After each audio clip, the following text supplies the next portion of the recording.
In another video, I mentioned that my terrain art is generated, and I thought I would show you what that means here. So you can see we have some grass terrain, we have some dirt terrain, we have some ice terrain, and they all kind of meld into each other nicely.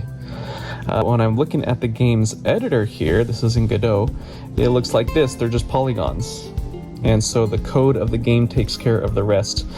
In Godot, you can't even make a polygon with holes, so I just have an extra polygon here that is called blank, and then my code does the work of cutting that out of the visuals. I can show you the script itself, but it's probably not going to mean much. There's this, and another script, and then probably about double that behind the scenes. But in my opinion, what's way more important is this. The mind mapping that happens before the code.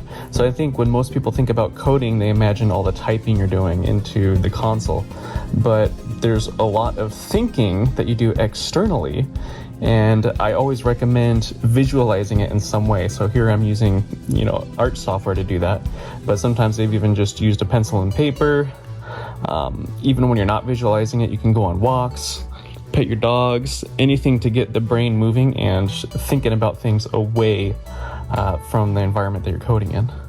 And so I really had to think about it step by step, right? We're starting with two shapes, and these are what I want to turn into something beautiful. First, since shapes can overlap in the editor, we gotta cut them out of each other. Then we extrude these shapes in preparation to make these walls, these floors. Right now it's still looking pretty ugly. We begin to round the edges on the inside, and then here's the really tricky part. You see where the ice meets the dirt, they just kind of meld nicely. That was very hard to pull off. So first I have to figure out where they're going to be split up.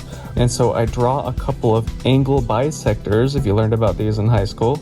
And after rounding the edges, those lines are what you're going to use to know where to change colors for the terrains. Then we assign each edge a different shade depending on which angle it's at to simulate lighting. Then we add in these blurry lines to smooth out the transition. Finally, we darken the edges of these inner parts and we add a texture.